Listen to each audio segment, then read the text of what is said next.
Di dahil yumaman ka, hindi dahil nanalo ka sa loto, kundi dahil nabuo sa puso mo ang malaking tiwala, pananalig sa Diyos. Na sa kabila ng hirap, pag-uusig, kabiguan, nakikita mo ang Diyos kung gaano siya kabuti sa iyo. At yun ang pinakamahalaga sa buhay ng tao. Kaya ang tanong, sa ating buhay, sa bawat tao, nakikita niyo ba ang Diyos araw-araw sa buhay niyo?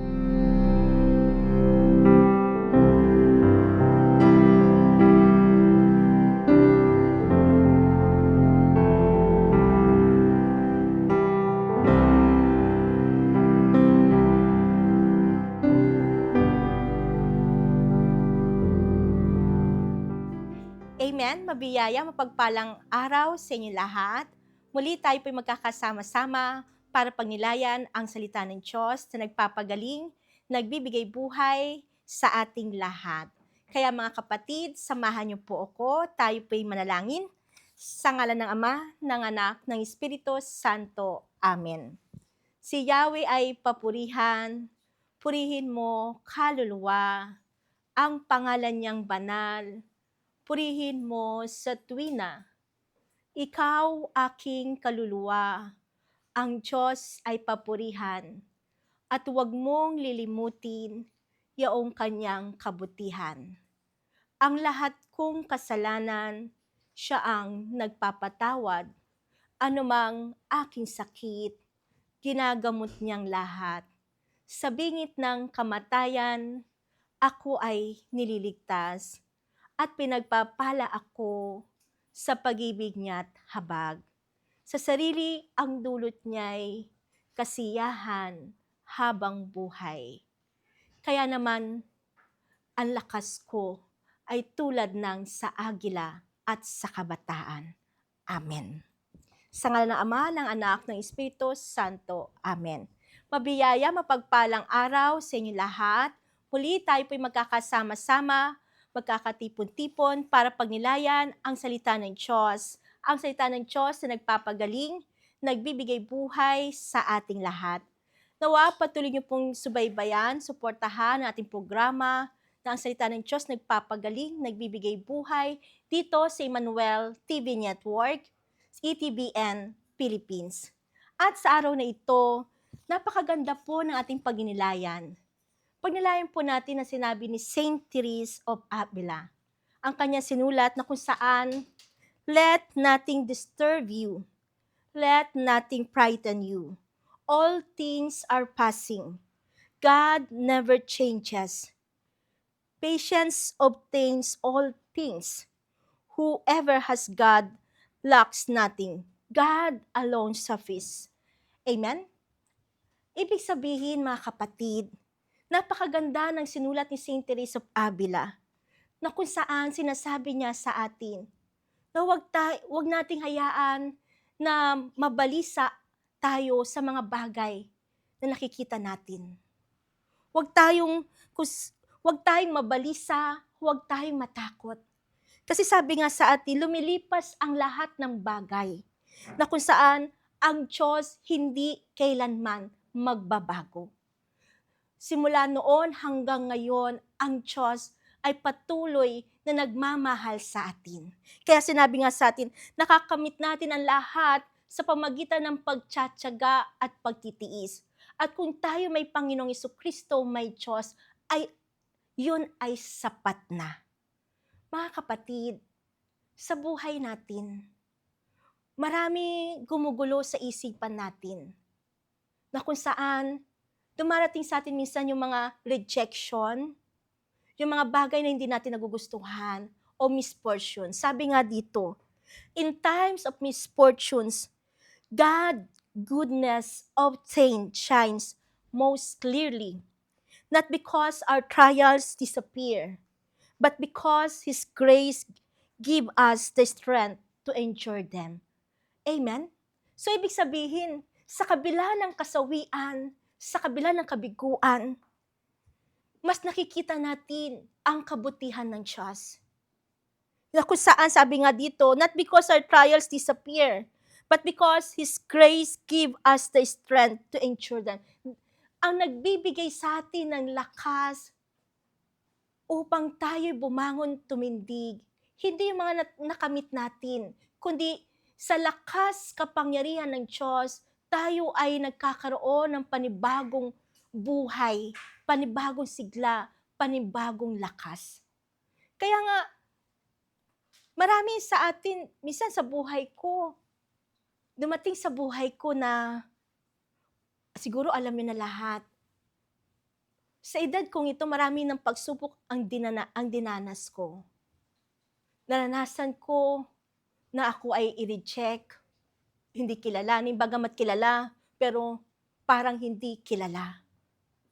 At ang pinakamabigat yung agawang ka, nakawan ka ng posisyon, at tanggalin ka sa trabaho na walang katarungan. Pero yung lahat yung itong kasawian na ito, hindi ko tinignan yung masamang ginawa sa akin ng tao.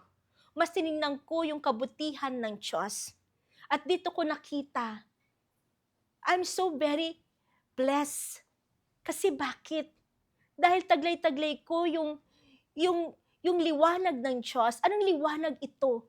Na sa panahon ng kadiliman ng buhay, bakit dumidilim ang buhay? Kung tayo nalulungkot, kung tayo nawawalan ng pag-asa, kung tayo ay nangihina, o kung tayo nadadala sa masamang takbo ng mundo, madilim ang buhay.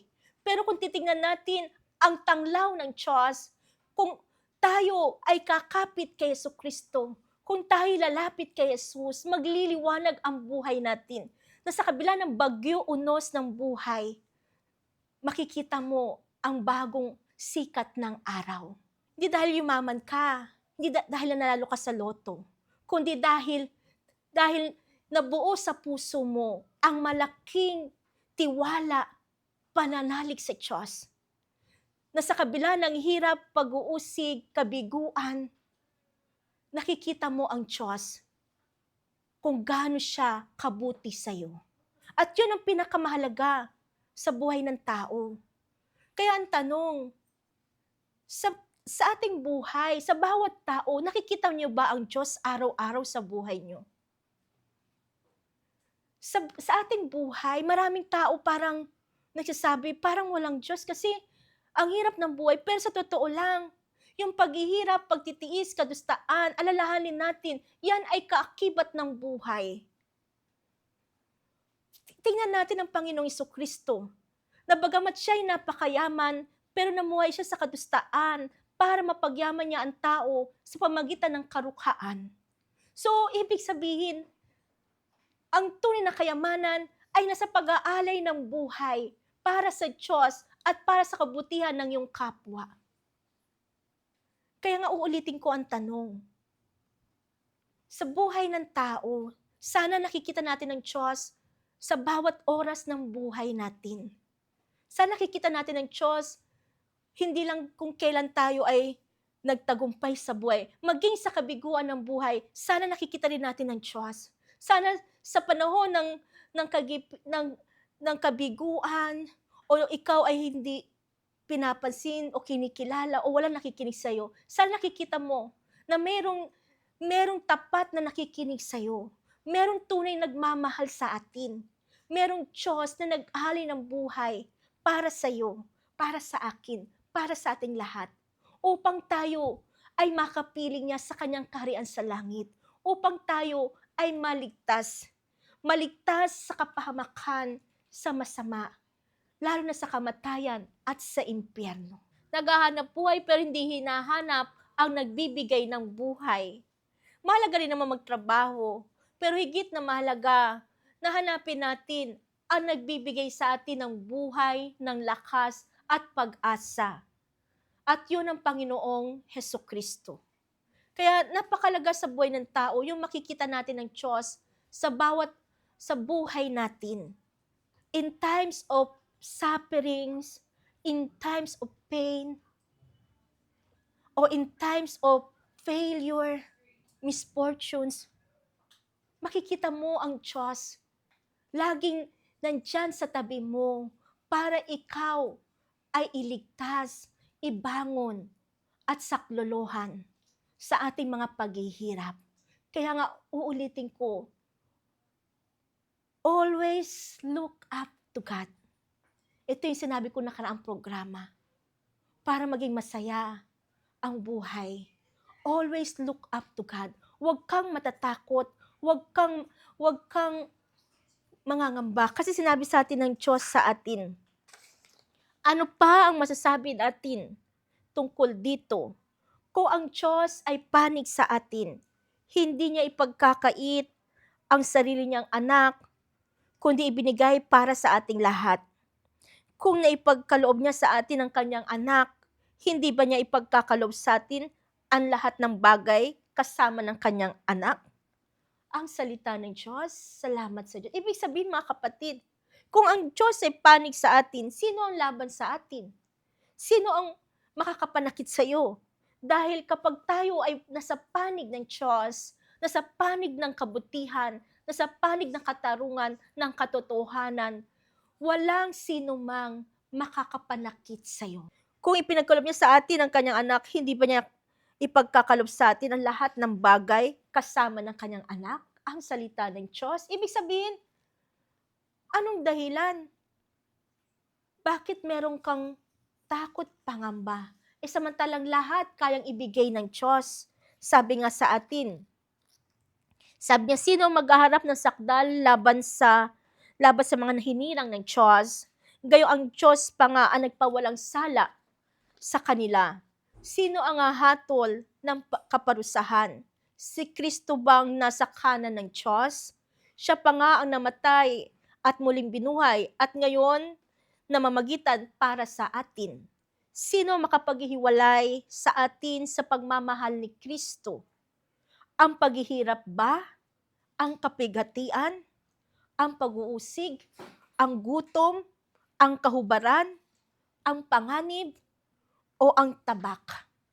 Ayon sa mga nasusulat, alang-alang sa iyo, nanganganib kaming mamatay sa buong maghapon. Ibinilang kami ng mga tupang papatayin. Hindi. Ang lahat ng ito'y kayang-kaya nating pagtagumpayan sa pamamagitan niya na nagmamahal sa atin. Sapagkat natitiyak kong ang kamatayan, ang buhay, ang mga anghel, ang mga pamunuan, ang mga bagay sa kasalukuyan, ang mga bagay na darating, ang mga nasa kapangyarihan, ang kataas-taasan, ang kalaliman, o ang alinmang nilalang ay hindi makapaghihiwalay sa atin sa pag-ibig ng Diyos. Pag-ibig na pinadama niya sa atin sa pamagitan ni Kristo Jesus na ating Panginoon. Ang salita ng Diyos, salamat sa Diyos. Mababasa ito sa sulat ni San Pablo sa mga taga-Roma, chapter 8, 31 to 39. So, ibig sabihin, ito'y napakalaking inspirasyon sa buhay ng tao. Kung tayo ay panig sa Diyos, lahat mapagtatagumpayan natin. At hindi lang yun, sinasabi ng Diyos, walang makapaghihiwalay sa pag-ibig ng Diyos. Pag sabi nga, sino makapaghiwalay sa atin sa pagmamahal ni Kristo? Paghihirap ba?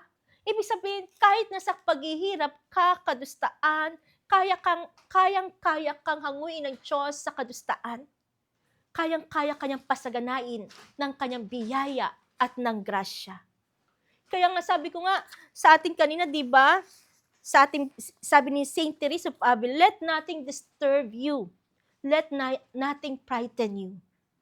Kasi lahat ng bagay lumilipas. Sabi nga sa atin, in times of misfortunes, God's goodness often shines most clearly.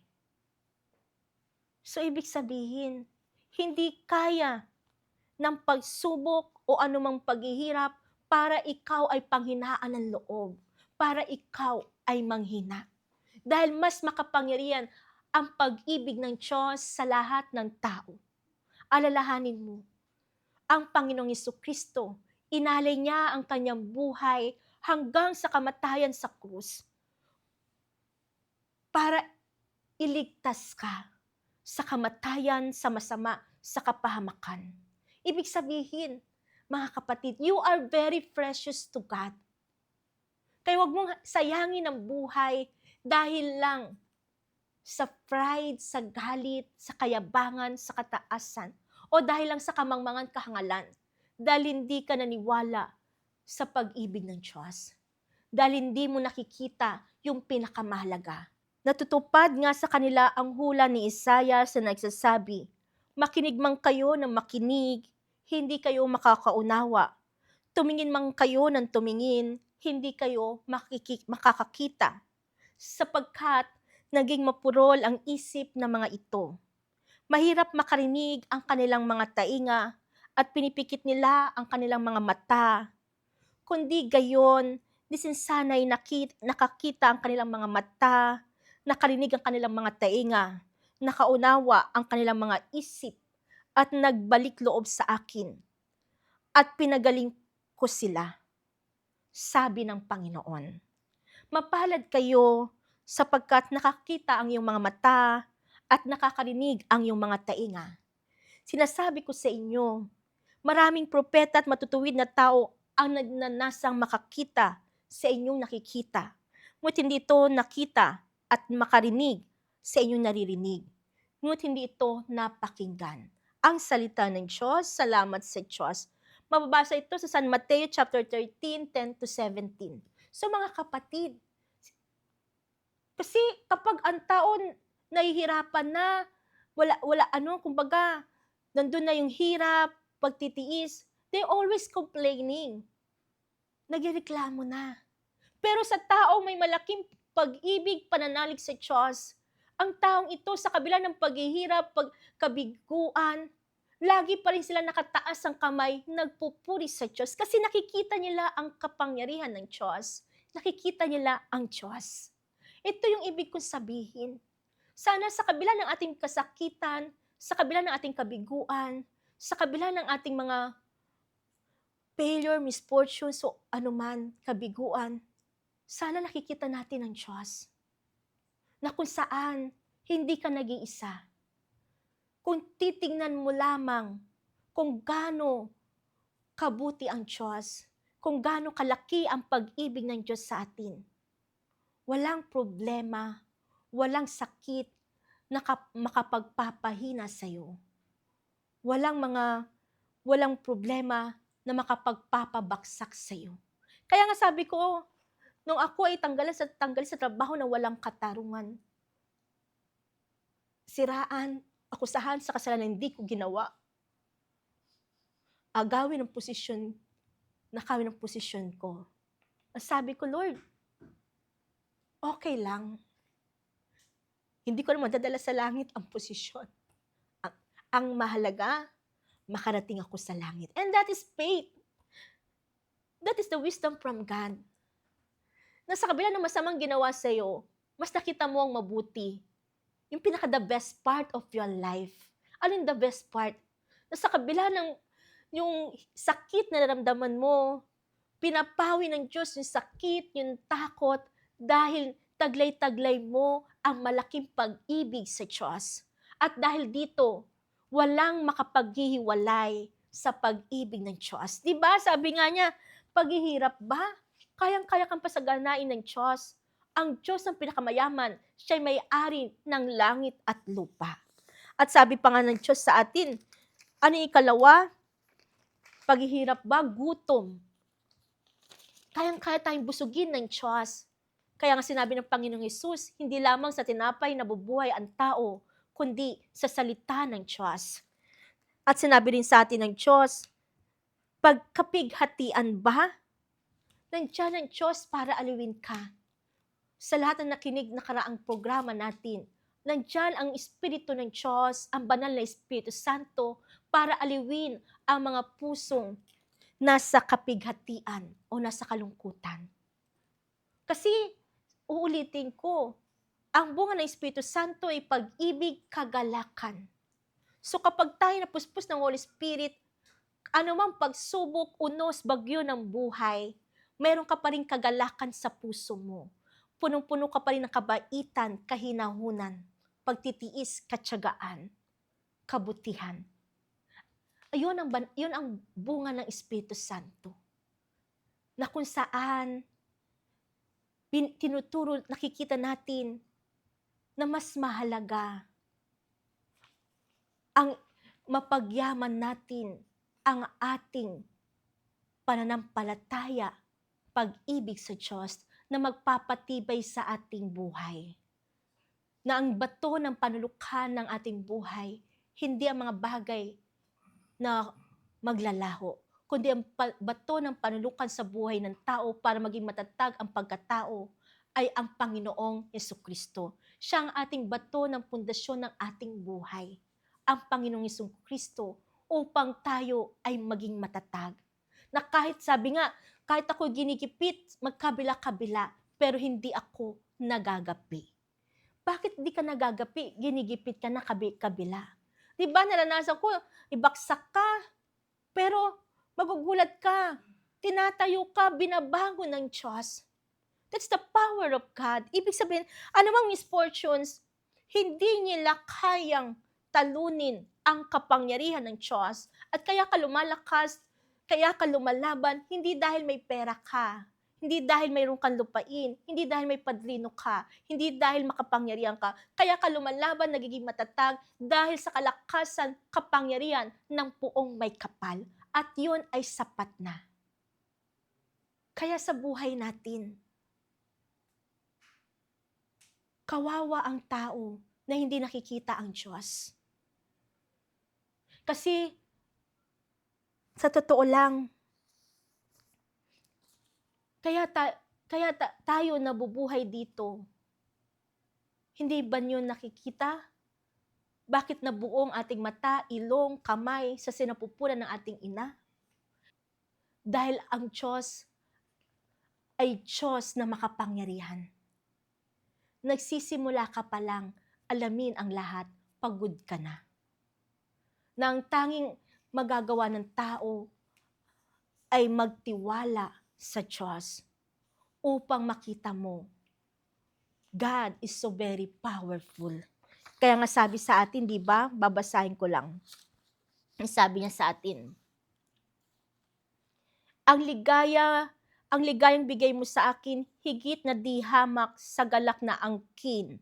Nilang may maraming imbak na pagkain at iniingatang alak na inumin. Amen? So, ibig sabihin,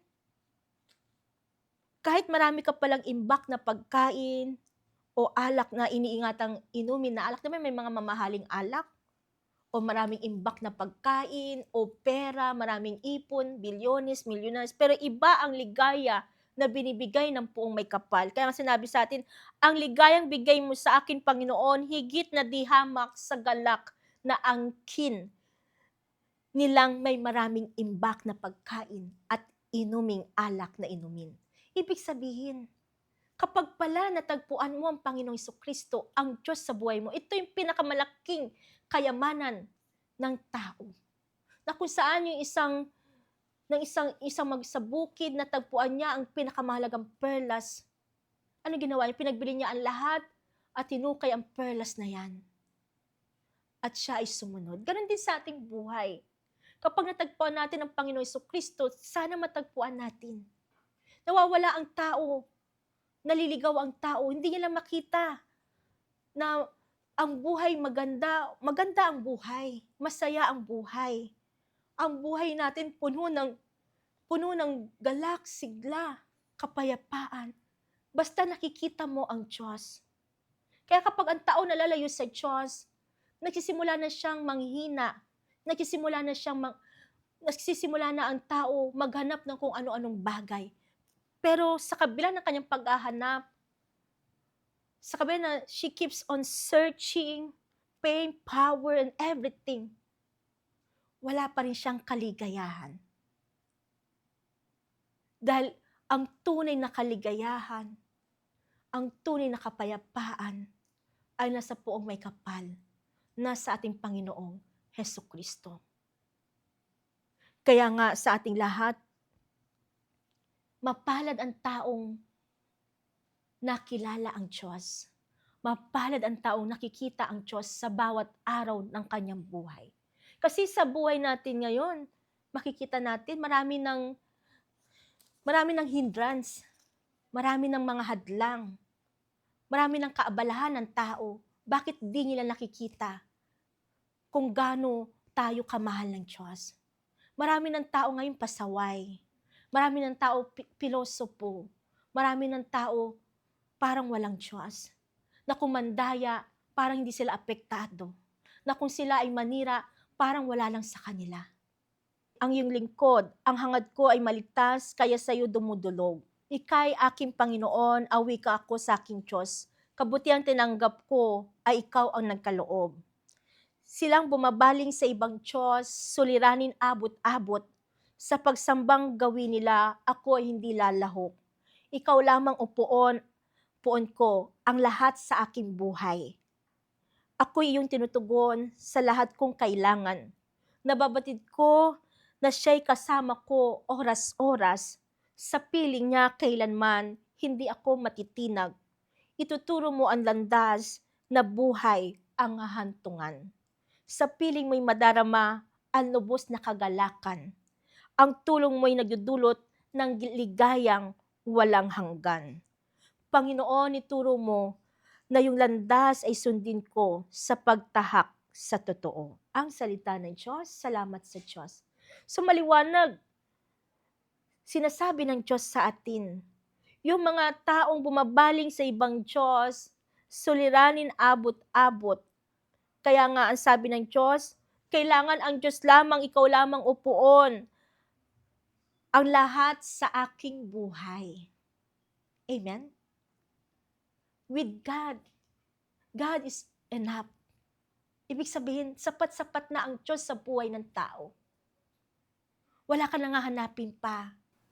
Kapag natagpuan mo siya at nakilala mo't kinilala ang Diyos, yung uhaw mong kaluluwa nabubusog. You feel so very content. Yung satisfied ka na, kontento ka na kahit wala ka anumang yaman, basta meron kang Diyos. Ito yung dapat makita ng tao. Ang hangad kong tulong sa Diyos magmumula, sa Diyos na lumikha ng langit at lupa. Huwag sana akong bayaang mabuwal. Handang lagi siya sa pagsanggalang. Ang tagapagtanggol ng bayang Israel hindi natutulog at palaging gising. Ang Diyos na Panginoon siya magbabantay, laging nasa piling upang magsanggalang. Di ka magdaramdam sa init ng araw. Kung gabi ay di ka sasaktan ng buwan. Sa mga panganib, ika'y ililigtas. Nitong Panginoon siya mag-iingat, saan man naroon, ika'y iingatan. Di ka maano kahit na kailan. Magdiwang kayo't magsaya, sa langit ay liligaya, gagantimpalaan tuwina. Ang salita ng Diyos, salamat sa Diyos. Kaya nga, sa buhay natin, kapag natagpuan natin ng Diyos, yung tulong ng Diyos, dadaloy sa buhay ng tao. Ito yung ibig sabihin ng Diyos na kahit ginigipit-gipit ang lingkod ng Diyos, hindi siya magagapi. Kasi may Diyos na masasaklolo sa'yo. May Diyos na magliligtas sa'yo. May Diyos na mag-iingat ng buhay mo. Paano kung hindi mo siya pinansin? Paano kung hindi mo binigyang halaga ang paglapit sa Diyos? Parang ito yung sinabi ng Panginoong Hesus, tinangisan niya ang bayang Jerusalem. Ang sinabi ng Panginoong Hesus, kung nalalaman mo lamang kung sino magbibigay sa'yo ng tunay na kapayapaan, di sana kayo pa ang lalapit sa akin. Darating ang panahon ng kaaway nyo ay gigipitin kayo at magtatayo ng muog sa magkabilang panig at ni isang bato walang matitira sapagkat hindi nyo pinansin ang pagdating ng Diyos. Ang salita ng Diyos, salamat sa Diyos. So mga kapatid, maraming tao hindi pinapansin ang pagdating ng Diyos. Busy ako, sister. Sasabihin nila, busy ako, sister, hindi ako makapagsimba. Hindi ako makakadalo sa piging ng Diyos every Sunday fellowship. Sabi nga ni Lord, kung nalalaman niyo lamang kung sino magbibigay sa inyong tunay na kapayapaan, di sana kayo palalapit sa akin. Ibig sabihin, maraming tao hindi makalapit sa Diyos kasi ang hinahanap nilang kapayapaan ay ang pera, kayamanan, na nagbibigay sa kanila ng bigat ng loob. Kasi bakit? Minsan ang pera pa nanakaw ng peace of mind ng tao. Na kapag ang tao nawala ng pera 1,000, nawawala rin ng kapayapaan ng puso ng tao. Na kapag ang tao, katulad nga sa akin, inagawang ka, ninakawan ka ng posisyon, pero ang mahalaga, hindi nila nanakaw ang aking kapayapaan. Dahil ang kapayapaan na ito ay nasa Panginoong Hesukristo. Kaya nga uulitin ko, ang tunay na kapayapaan nasa Diyos, na kahit anong gawin sa'yo ng taong masama, hindi nila matatanggal, mananakaw sa'yo ang tunay na kapayapaan at kaligayahan. Hindi ka nila mapapabagsak. Dahil ang Diyos ay nasa panig sa'yo. Ang Diyos ang magliligtas sa'yo. Kaya nga, nawa sa buhay natin, pansinin natin kung gaano kabuti ang Diyos. Marami ngayon, sasabihin ko, kaabalahan ng tao, maraming kabisihan ng tao. Number 1, cellphone, gadgets. Wala na silang oras panahon magsimba, magdasal. Wala na silang oras panahon para sa kanilang magulang, sa kanilang pamilya, kapatid o kapwa. Kasi ninanakaw ng dyablo ang oras panahon ng tao sa pamagitan ng yun nga ang pag-scroll ng cellphone. Sasabihin ng tao, 10 minutes lang ako, 30 minutes. Mamaya 2 oras na, 3 oras maghapon na. Na hindi alam ng tao, dahil dito, ang tao, nasisira ang buhay. Hindi masama ang cellphone. Ang masama, yung inubos mo, yung oras mo, sa mga chismisan doon, chismisan dito. Kaya sabi ko, ang chismis ngayon, hindi na sa kalsada. High-tech na ngayon ang chismis. Nasa cellphone na, social media. Nawa maging matalino tayo. Makita natin ang tunay na mahalaga. Nawa maging matalino tayo. Marinig natin ang tunay na magbibigay sa atin ng karunungan. At yun ang salita ng Diyos. Maraming tao may mata pero hindi nila makita ang katotohanan. Kasi tinatakpan ng kanilang mata ang kanilang dahil sa kayamanan, sa pera. Hindi nila nakikita ang paghihirap ng kanilang kapwa. Hindi nila narinig ang daing ng mga ulila o ng mga nahihirapan o ng mga hinaing na mga inalisan ng katarungan. Pero sa atin, mapalad ang taong nakakakita. Nakikita niya kung gaano kahalaga ang ibigay ang para sa Diyos. Ang araw ng linggo, bukod sa pagsisimba, dumalo tayo every Sunday fellowship at maririnig natin ang dapat nating marinig. At yun ang salita ng Diyos na liwanag ng ating buhay. Na ito ang salita ng Diyos na magbibigay sa atin ng pinakamataas na karunungan. Kasi kaya hindi nakikita ng tao ang dapat niya makita. Kaya hindi niya marinig ang dapat niya marinig. Dahil sabi nga ng Diyos sa atin, uulitin ko, sabi nga niya, sapagkat tumitingin sila, ngunit hindi nakakita, at nakikinig ngunit hindi nakakaunawa. Kaya nga sabi niya, makinig man kayo ng makinig, hindi kayo makakaunawa. Tumingin man kayo ng tumingin, hindi kayo makakita, sapagkat naging mapurol ang isip ng mga ito. Mahirap makarinig ang kanilang mga tainga at ipinikit nila ang kanilang mga mata. Naging mapurol ang kanilang isip. Kaya hindi nila makita ang dapat makita. Hindi nila narinig ang dapat na marinig. Ano yung ibig sabihin nito? Mapurol ang isip. Nagiging mapurol ang isip ng tao kapag siya'y naniniwala sa kasinungalingan. Nagiging matalino ang tao kapag pinili niyang pakinggan ang tinig, ang salita ng Diyos. Kaya sinabi ng Diyos, diba, bago tayo magtapos, napakangal ng mga taong hindi nakakilala sa Diyos, na pag-aaralan nila ang lahat ng bagay. Ngunit ang Diyos, na may lalang ng lahat, ay hindi nila nakilala.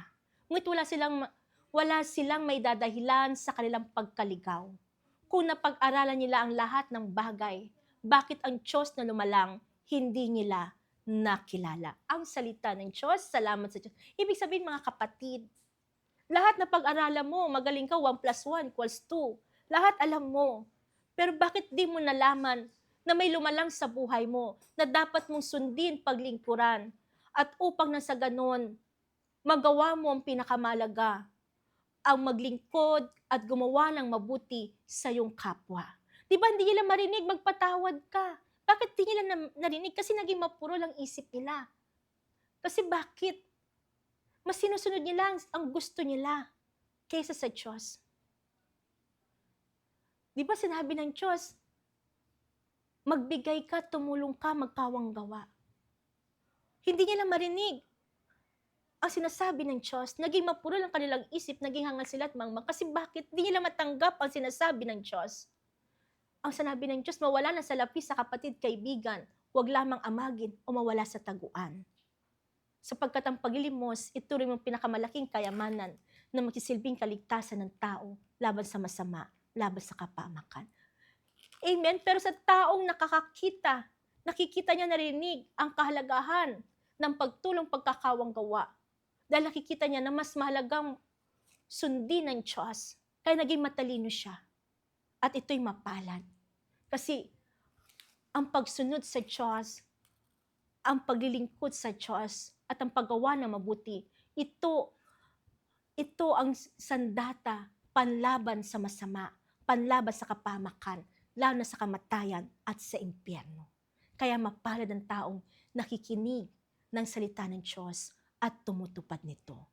Kaya sa ating lahat, huwag nating hayaan na mabulag tayo sa kasinungalingan ng mundo. Huwag nating hayaan na may tainga tayo pero hindi mo naririnig ang tinig, ang salita ng Diyos at ang sinasabi ng Diyos sa atin. Sabi nga sa atin, babasahin ko lang po. At ililigtas ng sarili sa Diyos ilagak at tutulungan kang ganap. Kahit na iingatan ng Diyos yaong masunurin, ang lupang minanay di na babawiin. Kahit na sumapit ang pagkikahos, di mararanasan nila ang magdahop. Ang mabuti gawin, masama itakwil, at ililigtas ng Diyos sa mga matuwid. Iingatan sila pag naliligalig. Ililigtas sila at kanyang tutulungan laban sa masama. Ipagsasanggalang. Sapagkat sa Diyos nangungubling tunay, mananahan kang lagi sa lupain, pagkat yaong wasto ang gawain ay mahal na puon. Hindi itatakwil, sila'y ingatan magpakailanman. Ngunit ang masama ay hihiwalay. Amen? Kaya sa ating lahat, napakahalaga. Nawa makita natin ang kahalagahan ng panalangin, pagsisimba, pagdalo, every Sunday fellowship, upang marinig natin ang magandang himig, ang magandang tinig ng Poong May Kapal, na nagsasabi sa atin, mahal na mahal tayo ng Diyos. Gaya na lamang pag-ibig ng Diyos, ibinigay niya ang kanyang kaisa-isang anak, at yun ang Panginoong Jesucristo, upang tayo'y iligtas. Kaya walang dahilan para malungkot ang tao, para matakot ang tao. Dahil ang Diyos, bumaba mula sa langit, bumaba sa lupa, para tayo damayan, samahan sa ating buhay, at iligtas sa anumang panganib. Kaya sa ating lahat, nawa, ibigay natin ang para kay Lord. Pag-araw ng 6 na araw sa tao, isang araw kay Lord. At yun ang araw ng pamamahinga. At kung bibigay natin ito, pag tayo sa araw ng linggo, magsimba tayo. Dumalo every Sunday fellowship, kaya come and join us every Sunday fellowship sa ating dito sa Santo Domingo Parish Office sa 2nd floor, 12:30 hanggang 12:30 po ng hapon hanggang 3 o'clock ng hapon. After po noon, meron po tayong mga Holy Mass. At ganoon din po sa ating lahat, magpakatatag tayo sa ating pananampalataya bilang Katoliko. Mahal na mahal po tayo ng Diyos. At this coming August 4, meron kaming 2nd year anniversary sa ating community na ang salita ng Diyos nagpapagaling, nagbibigay buhay. Lahat po inibitahan namin. Come and join us sa ating anniversary, 2nd year anniversary. That is August 4, first Tuesday po yun of the month, 1:30 hanggang 5:30 po yan ng hapon. Maraming salamat and God bless us all. Awitin natin ang Come, Holy Spirit. Come, Holy Spirit, I need you. Come, Holy Spirit, I pray.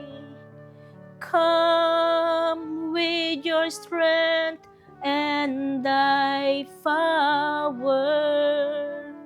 Come with your own special way. Come like a spring in the desert. Come through the weary of soul. Lord, let your sweet healing power touch me and make me whole. Halina, Espiritu Santo, kinakailangan kita. Sigla at lakas ng mahina, pag-asa ka naming lahat. Amen. Lord, Panginoong Diyos na makapangyarihan sa lahat, iunat mo yung mapagpalang kamay sa lahat ng nood nakikinig. Ipagkalaw mo sa bawat isa ang iyong biyaya, ang iyong pagpapala. Ipagkalaw mong kagalingan, kalakasan, mahabang buhay, pagpapala. Punin mo kami ng kapayapaan, kagalakan, sigla, pag-asa. Kaya Panginoong Jesucristo, lubos kami nagpupuri, nagpapasalamat. Ang lahat ng papuri, pasasalamat sa iyo lamang, Panginoon. Amen. Glory be to the Father, to the Son, to the Holy Spirit, as it was in the beginning, is now, and ever shall be, world without end. Amen. In the Father, and the Son, the Holy Spirit. Amen. Maraming salamat po, and God bless us all.